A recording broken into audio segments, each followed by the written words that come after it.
Hello, everyone, and welcome to the Happiness Journey with Dr. Dan podcast, where every journey is worth living. My name is Dr. Dan, and I'm your host for today's episode. I'm a bilingual neuro-linguistic programming and cognitive behavior psychotherapist specializing in anger management issues, both court-appointed and private, marriage counseling using the EFT method, dissociative disorders, narcissistic personality disorders, depression, anxiety, dream analysis, and also do provide life, business, and retirement coaching support. I provide individual one-on-one session in both French or English and also do group settings. If you need any assistance, reach out to DMV therapy and coaching services at 301-325-1550. And our website can be found at lifecoachddanamzallag.com. Today, I'm very excited to have for our second episode of season 15, a very special guest and coach for healers, Kristen King. And just like every of my past episode, I will leave it up to the guests to properly introduce themselves, as no one can do a better job. Kristen, the floor is yours. Thanks, Dr. Dan. Hi, everyone. I am Kristen King. And as Dan said, I am a coach for healers and change workers. I work with service-based entrepreneurs to help them create a business that looks and feels like them rather than one where they feel like they're failing because they're trying to cram themselves into someone else's blueprint. And a lot of the folks I work with have mental health stuff that they need to take care of. They may have chronic physical health stuff that they need to take care of. And what we're really trying to do here is help people create a business and a life that really fits their needs instead of burning them out and making them feel overwhelmed and frustrated and sad all the time. Well, thank you so much, Kristen, for being here today. So, as we discussed on our pre-podcast call, we're going to cover the topic of chronic health issues. And I know that a lot of people that are dealing with that, with fibromyalgia and other illnesses and all. So, tell me exactly, what was your own journey dealing with chronic health, and what did you do to be able to cope with having to know to deal with it for the rest of your life? Yeah, so my journey started pretty young. Around fifth grade was when I started to have issues that required more and more attention. And the places where that showed up for me at that young age that I continue to manage much more effectively now were things like significant anxiety, significant depression, significant digestive issues and challenges with sleep as well that went along with all of that stuff. And I've gone on over time to get diagnoses for some of those things that help me sort of better understand the options for managing it. But other of those things are still kind of open loops, despite some pretty Herculean efforts by myself and others to figure out exactly what's going on. But where things really started to have a big impact for me was in college. After I went through a personal trauma, my brother died, so I experienced the loss of a sibling, and that was kind of the last thing that pushed me over the edge to where I couldn't really ignore the mental health stuff or the physical stuff that had been going on for so long, and I started to have to really pay attention to it. And so that was when I started working with some professional support, starting to work with a GI doctor, a therapist, trying some medications and that kind of stuff. And we got some progress, but then what I also realized was that even though some things were getting better, they still weren't great. And that was one of the things that kind of pushed me into entrepreneurship, because at that time I was working a full-time job for someone else. I was commuting, I was working long hours. I had to fit into the norms and expectations of this work environment. And it was just exacerbating all of the issues that I was already having. And it was really making me sick. And so that was what pushed me to actually leave full-time employment and to become an entrepreneur myself, because I needed an environment where I could take better care of myself and create a life and a work life that really matched who I am as a person. I see. Well, thank you so much. And when it comes to the mental aspect of dealing with chronic health issues, did Mm-hmm. it bring any depression, any anxiety or additional anxiety that you didn't have before, or how did you manage all that together? Yeah, I would say I managed it badly, Dan. I managed it badly. But what I really noticed there is that when my physical body is not getting what it needs, my mental health significantly suffers. when my emotional, psychological body is not getting what it needs, my physical health suffers. And so it became really clear to me how sensitive I am to stress, how sensitive I am to the need to perform, to perfectionism and people pleasing in response to other people's expectations of me. And those are areas where I have to really, really be careful. And so one of the skills that I spent a really long time learning, and I feel like I've only really mastered it in the last 5 years ago, or so rather, it's just saying no. Like if someone asks me to do something that's beyond my capacity, if I just have too much on my plate and I know that this is going to be the thing that takes me from a simmer to boiling over, I just have to say no to it. And it's not like some like moral obligation. It's like if I say yes to this, I'm going to cause myself significant harm. And so because I choose not to intentionally cause myself significant harm, that requires me to say no to things that are going to do that. And that has really been a huge tool for me. Also, I experience, some people call it time blindness. Like I will hyper focus on things. One of my, I am neurodivergent. I have ADHD. And one of my superpowers is hyper focus. But along with that comes time blindness. I also have what I think I coined this term, time optimism, where I think that I can do things a lot faster than I can. And in a perfect world, I probably could do it that fast, but it causes me, or it has in the past, caused me to estimate timelines or to take on things that I could theoretically accomplish in a perfect world, but it didn't account for my own humanity. And so I had to be really realistic and honest with myself about what I actually could do and also what I actually should do to not completely use myself up and create a situation where I'm going to be recovering from that yes for weeks or months. And so that it goes along with saying no, but the awareness of the time optimism where I need to account for me doing it with my need for mental breaks, for physical breaks, for whatever is going on with me at that time. I got to factor that in and maybe be a little less optimistic about how fast I can do stuff.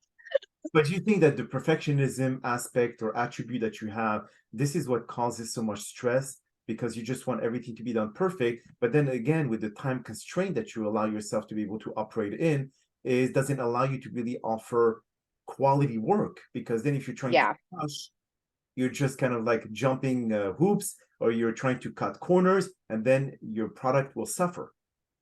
Yes. I think that's a huge, huge factor. I am a lifelong gold star earning top of the class A student, good girl.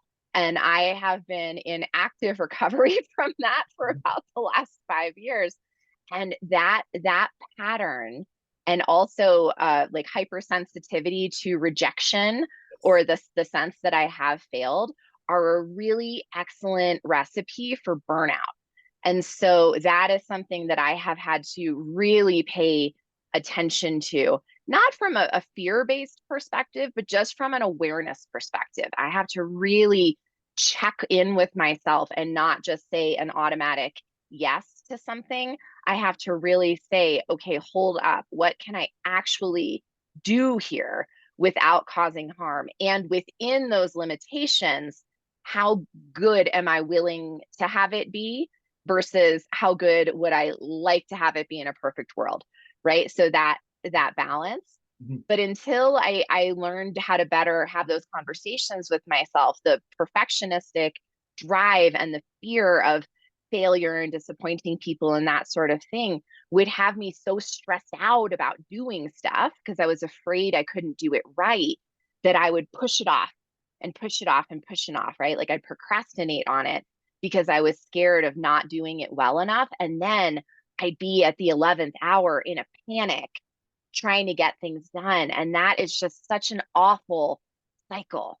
And in some ways, I do thrive with a lot of input and I do thrive under stress in certain circumstances, but not as a permanent condition of my existence. And that was the one that I found myself in for many years.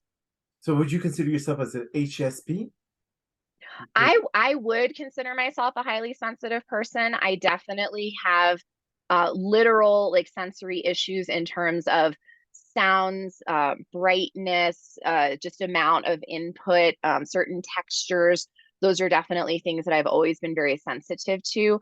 I also have a body and a brain that notice things very earlier than most people do. So like I'll go to the doctor before I test positive for strep because I can feel that this is happening, but it's earlier than the test will read it, for example. So I have like a high level of sensitivity in my body and in my brain in terms of detecting things that are off with myself. And then I also have a high level of sensory input. And although I have not received a formal diagnosis in this, because it is, as I imagine you know, as a professional in the behavioral health field, it's very difficult to find people who will diagnose adult women as being on the autism spectrum, but I am 100% sure that I am on the autism spectrum in addition to having the ADHD stuff and the other things. And a lot of the sensory things and the sensitivity, as you know, Dan, go along with that. And so it's all part of the ecosystem that I operate in. And I see it in my kids as well. I have 11-year-old twins, and they have a lot of very similar physical and emotional patterns to the ones that I have experienced. Did you diagnose them with Asperger? Or I mean, I know that if you're a highly functional autistic person, you must be having Asperger. But do you feel that with your kids, did they take that part of you or that side of you in terms of autism, or they just needing more focus, ADHD, or whatever it is? I think that they both we have not formally pursued a diagnosis for that. All of this stuff has started to emerge during COVID. And so we've been a little conservative with, things are opening up a little bit more, but they were pretty closed down for a while because I do have a lot of other health stuff too. I have like respiratory issues and, all kinds of things that could be affected. So we haven't pursued official diagnosis for either of those things, but as a lay person who did in fact work as a clinician professional in behavioral health for a decade, I'm 100% sure that they both have ADHD and are on the autism spectrum. And I know that, we don't in like the DSM, like we're not really using like Asperger's or like high and low functioning and stuff anymore. But, but as you're saying, they're different. It is a spectrum, Yes. right? And so there are different levels of how much it interferes with everyday life compared to people who maybe don't have that same experience. And so, for my kids, it's a lower level of interference, but there's still a lot of stuff that we just got to plan for and attend to, and that they're developing self-awareness of in themselves, but also like how their stuff interacts with the rest of the family at a much younger age than I did. And so I'm really thrilled that I kind of know what that's like, so I can support them to avoid some of the avoidable challenges that I did not know how to get around. I see. Now, do you feel because you suffered, I mean, you're suffering from autism or the most functional one, so it's easier for you to be able to see the signs in your kids? Um, sure. I also I wouldn't say that I'm suffering from it. I'd say that I'm living with it. Okay. But I think that because I do have that high level of sensitivity and awareness in myself, because I have worked in behavioral health for a really long time. I worked for a public health consulting firm where I specialized in mental health and trauma. I've been in this space for a long time, and I know what my experiences were, and I know what I wish I had known as a kid looking back. And now that I've sort of been able to observe myself having this experience and find ways to support myself, I have capacity to observe what's happening for them and to offer them ways of supporting themselves, and also, creating adjustments in our family that are good for everybody. Mhm. And so I think it's a combination of exposure and practice in a professional environment plus awareness and lived experience. I think it's the two together. Did you have to take any medication to be able to deal with the chronic health issues or the chronic pain, or are you still on medication, or you're trying to do everything holistic? What exactly is your approach? It's a mix. So initially, when I first started seeking a formal diagnosis and professional support in my early 20s, I did try a number of different medications. It was mostly antidepressants, anti-anxiety medications, and mood stabilizers. I received a bipolar diagnosis in my early 20s, and I no longer check all of the boxes for that. And my belief is that, as frequently happens with women, a lot of women get diagnosed with bipolar disorder when they actually have ADHD and are on the autism spectrum. And so I think it was one of those like close but not quite kind of deals. So we tried I don't even remember how many different meds, but I do have, as I mentioned earlier, a body that's very sensitive to changes and outside input. And like you get the package inserts from the pharmacy that are like, 1 in every 2 million people might experience this thing. There's a 0.00001% chance. I am that person. I have every undesirable side effect known to man. I've had 5 abdominal surgeries, and I can only take Tylenol and Advil because I have terrible reactions to all painkillers. And I can only take like 2 kinds of anesthesia, so I can't do sedation dentistry because I have a lot of other stuff going on. I have some like genetic mutations that make it hard for me to process things in my body to methylate.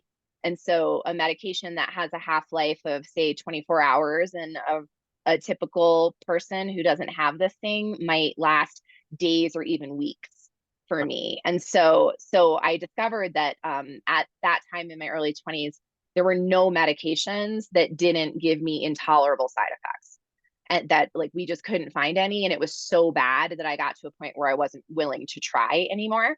Yes. And so that was when I took a very, I would say, aggressive approach to holistic management. I did, continue working with a therapist, and I love therapy. If you're not in therapy, you should totally do it. It's amazing for everyone. I also sought out peer support. I got trained and certified in some evidence-based self-management wellness practices. I did all kinds of dietary stuff. Yeah, was it And that, that? yeah. So like that, It could be an like autoimmune supplements. as well, right? What was that again? It could be an autoimmune disease that you had that was not really diagnosed in terms of like either celiac or like not be able to digest certain food that cause all Yes. symptoms. Yeah, there was a lot of stuff, and I still believe that there's autoimmune stuff going on that we haven't quite figured out yet. But one thing we figured out in the last say 10 or so years is that I have a thyroid condition. I Hypo. have adrenal stuff, and so I do take medication for my thyroid condition. I take that every single day. I take adrenal supplements to help with my adrenal functioning and stress management and stuff. And then I actually, in about 18 months ago, started taking ADHD medication. I take Adderall, and that has been amazing. And it's like the dose that I can tolerate is a little, like, not quite enough for the full effect that I want. And so we augmented that with Wellbutrin because that has off-label effectiveness in ADHD. So the thyroid, the Adderall, and the Wellbutrin, and then like the nutritional supplements are something that I do every day. And the side effects from those are not non-existent, but they're all ones that I can live with. And so it's worth it. So do you think, I mean, now with the trifecta of the medication that you're taking with the levothyroxine, are you taking Synthroid or levothyroxine? It is, what am I taking? It's Armor, whatever the, oh, actually, no, we changed from that. It's NP thyroid. Oh, yeah, the most common one are Synthroid, Yeah. levothyroxine. But for the Adderall and the combination of the other medication, that you have Mhm. those side effects that are more pronounced because you're mixing so much. One, because the Adderall focus on, I mean, it's primarily for the focus. The TSH, the lack of TSH because of the thyroid hormone, you need to Mhm.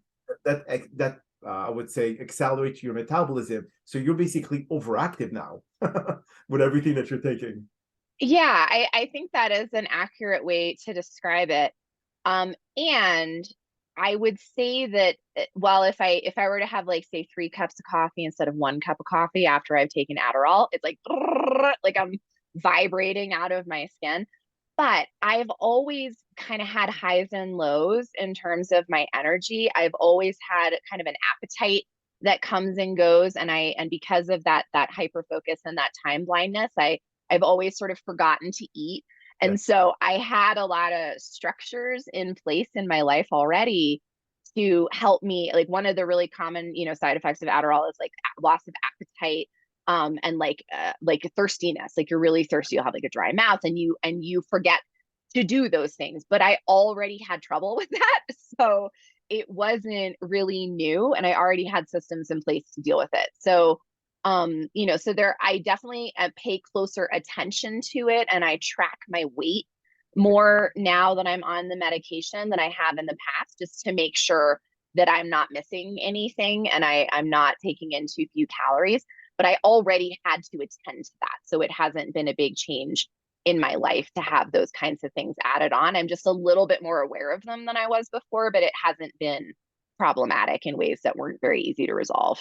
Because those dealing with hypothyroidism, they tend to have the tendency to gain weight because of a slow Mm-hmm. metabolism. But the fact is that did you feel that your weight was gaining because you were not treated with hypothyroidism medication? Or what made you feel that you needed to get tested to determine your T3 and T4 level cells? Yeah, for me, a couple years ago, I guess it was more than a couple years ago. It was probably like eight years ago. Oh, that's more. Um, yeah, it's been a couple. I'm like, wait a minute, what year is it? Time is so weird.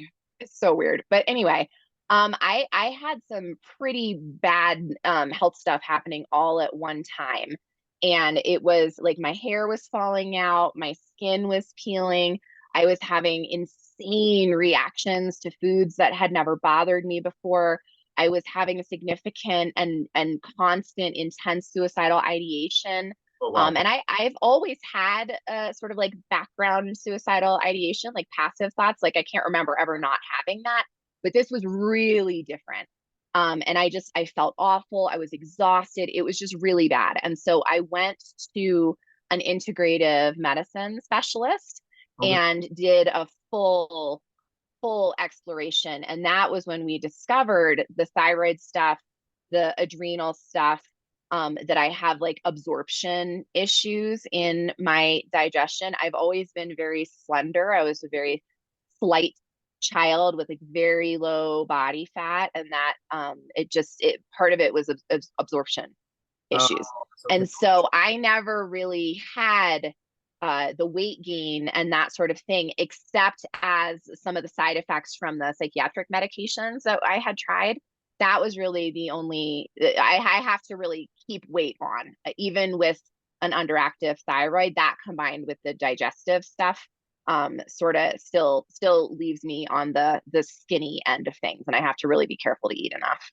So now for our listeners that are here and paying attention to what you're saying here, Kristen, Mhm. what would you suggest to them to be able to kind of cope or certain coping mechanism for those who are actually dealing with chronic health issues? I mean, do you do meditation? Do you do something that is out of taking all those meds that are helping you manage those pains and manage those symptoms? Or what other approach do you use for that specific purpose?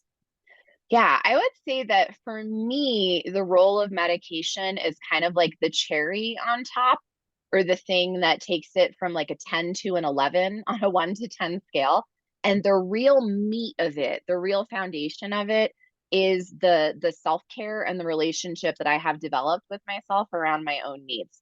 And so one of those things has been developing a habit of self-compassion, where when I am feeling really tired or I am feeling really frustrated or my body is not necessarily doing what I want it to do, instead of railing against the reality of the situation and just being angry and frustrated and mad at myself and feeling like my body betrayed me, like I did for so many years, to really say, okay, let's take a pause. This is happening because I need something, and I get to give myself whatever that thing is.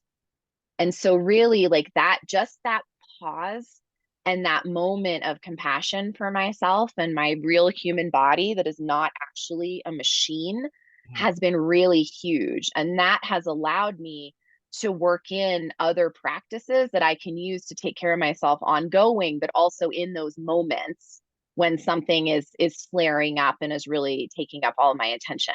And so meditation is definitely one of them. I don't do well with meditating on my own. I do well with guided meditations. Yes. And Okay. so I do guided meditations every night before bed because it helps me kind of turn my brain off so I can sleep. But also sometimes I'll do that during the day if I'm noticing my anxiety is creeping up. I do a lot of yoga. That is something I can Yes. do on my own, but I also take a class locally. I really love Zumba, like a dance-based fitness class, and I used to teach. I took Zumba, and then I used to teach Zumba, and then I took a break during COVID, but I actually just got recertified, and I'm now teaching one Zumba class a week again because that's what my body can handle. That just started back up again this week. And just noticing those things that really make a difference and make me feel like more of who I am, and giving myself compassionate permission to do that stuff instead of making myself wrong or shaming myself for needing it, that has been huge. And so I'd say, on the one hand, it's sort of an elaborate system of self-care because there are a lot of different components that I work in, and it's something that I'm doing kind of all the time. But because I have identified those things and practiced doing them and integrating them into my life, it feels very automatic now. And I might need to remind myself sometimes, I might need to catch it when it's happening. But once I catch it, I know what to do because I have practiced the response so many times. And so finding those things and then practicing them and giving yourself permission and space and kindness while you're learning what supports you and what you want to include and how you want to do it. Just being patient with yourself is really, really powerful. And then I would also say I work with a lot of coaches. Like I receive coaching in addition to being a coach. I use therapy at times when it's really helpful for me. Some people, enjoy doing it continuously. I enjoy doing it for shorter periods of time to deal with specific needs. And there's not really a wrong way to do this stuff. It's just the way that works for you. And just having like really strong support system of friends who love me and who believe that I deserve to take care of myself and to be cared for. So I have that sort of positive peer pressure from a community of people who get it. Those are all really important parts. And then I also take the meds. But if I weren't doing that other stuff, the meds would not help. Like they Yes. might take the edge off, but I would not be able to have the life that I have now if I weren't like creating a life that supports who I actually am. Are the suicidal thoughts still creeping up on you at times, or these are have been basically taken care of because of the medication that you're taking? Yeah, they still creep up at times. And it's one of the diagnoses that I did receive was OCD. I still think that one applies. So I'll have these sort of like intrusive compulsive thoughts, but I've learned how to manage them. So it's not really a problem. It's kind of like like a fly lands on your cheek and you brush it off kind of thing. Now if they start to creep back up though and they feel more intense, which does happen at certain times, that's a signal for me that there's something in my life experience right now that's misaligned with my needs. And so instead of like I'm not really concerned about it. I'm aware of it. I know that it exists, but instead of freaking out and being like, "Oh my God, like something's Yes. wrong." I'm like, "Oh, hold up. Something's wrong. What is it? What am I not getting that I need? What do I need to shift around?" Because if I'm so overwhelmed or under resourced from this thing that's happening that it feels like there's no way out, that's a sign that something needs to change. So let me check in on that. So now it's kind of like it's sort of like Pavlov's dogs. Like the bell rings and I've conditioned myself to say, "Oop, I need to go look at what's happening in the environment and the situation that's not working for me because this is my sign for that." I see. And that's just been practice. So yeah, it still happens. I would say though that because I've gotten better at supporting myself all the time, that it it's less of an issue. It happens less frequently. It's less intense. And when it does happen, I know exactly what to do about it. And so I just don't even really think about it that much anymore, even though it does still happen. It's like no big deal. I'm sorry I brought it up. So Yeah, no, it's no problem. where can our listeners find you in case they need some coaching or any of the services that you offer? Yeah, the best way to find me is going to be my website. It's kristenking.com, Kristen king.com. And from there, you can learn about my one-on-one coaching, my group coaching program. I'm launching an evergreen all the time membership later this year. I also have a free email list and tons of free content on my social media. And you can get to all of that from kristenking.com. So come check me out over there, and I will be happy to point you in the right direction if you can't find what you're looking for. Beautiful. Well, Kristen, that is all the time that we have for today's podcast. I really appreciate you taking the time out of your very busy schedule to join us. And thank you again for participating and inspiring our many listeners with your incredible story. Now, we hope that you've all enjoyed today's episode. And I'm also very excited about the many upcoming guests that we have scheduled for season 15 of the Happiness Journey podcast, filled with inspirational stories just like the one that you listened to today. Now, here are some concluding words of wisdom.